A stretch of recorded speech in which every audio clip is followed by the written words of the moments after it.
Hi everyone. I got multiple angles, so I don't know which one I'm going to use yet, but this is my audience. I do have one member who's on a computer, and these are my note cards I'd be using. And would you guys like to introduce yourselves? I'm Chrissy. Hi. I'm Elle. I'm Bobby. Alright. Have you ever heard the saying, many of life's failures are people who did not realize how close they were to success before they give up? Or perhaps this other quote, when have you exhausted all possibilities? Remember this, you really haven't. Do these quotes might flash any light bulbs for you? Likely not, but these are actually the very wise words of our inventor Thomas Edison today, better known as the inventor of the light bulb. Though Edison has been attributed to inventing this light bulb, it was actually invented a long time before he even knew about it. He received the patent for the first incandescent light bulb in 1880 and continued to make very many different improvements throughout his life. He had a laboratory of up to 10,000 scientists in New Jersey, and he patented well over 100 different inventions between 1879 and in the early 1990s. Edison was a creator at his heart and a true master of his craft. Promoting his creativity, Edison was like an artist, and his mind was literally like the canvas. Interestingly enough, Thomas Edison holds one of the world record patents for a single person, which is a staggering 1,093 patents. That's a lot if you didn't think so.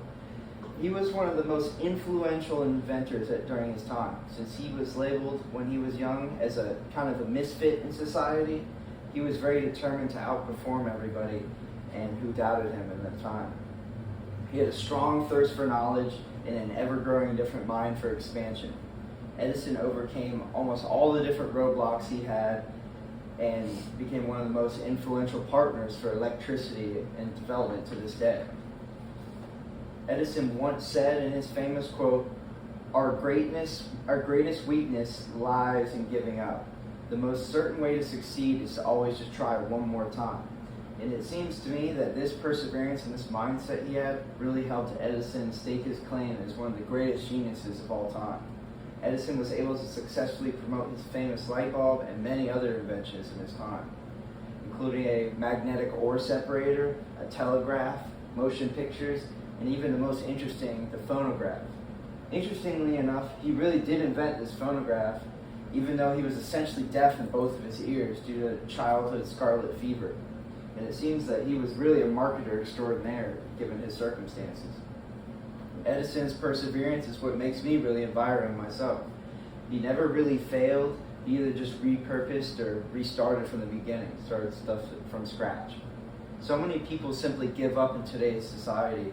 And another quote he famously said, just because something doesn't do what you planned doesn't mean it's essentially useless. Maybe this attitude combined with his ability to convince people is almost a magician pulling a rabbit out of a hat is actually his real key to success. Among very many other things Edison invented was a device to speak to the deceased called the spirit phone. At the end of his life in the 1920s, Edison, along with much of the population, became kind of really fascinated with the afterlife and talking to the dead. Today, people would probably reject this crazy idea, but the idea of communicating with the dead. But if you consider things in Thomas Edison's time, it would be even as crazy to say is a light bulb, the electric light bulb. Edison's spirit phone never really came into fruition, but as a matter of fact, it was entirely lost in history due to a missing chapter and undiscovered in France. He even said that in another quote, my favorite one personally, I have not failed, I've just found 10,000 other different ways that don't work. Maybe this one invention's failed, the spirit phone, but perhaps if you believe in the afterworld, this could be the precursor to the Ouija board, mediums, or even the crystal ball. Even if Edison could not reach the other side via phone, he was certainly able to predict the future.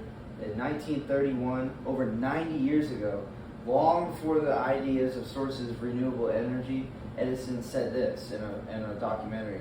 I put my money on sun and solar energy. What a source of power.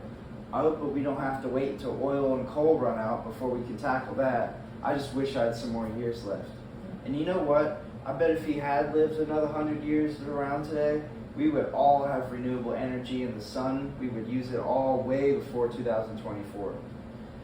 Though Edison was born in what it seems like the Dark Ages, literally the 19th century, 100 years ago, his perseverance and curiosity was like the forefather of man to all the luxuries we enjoy today, such as this here light bulb.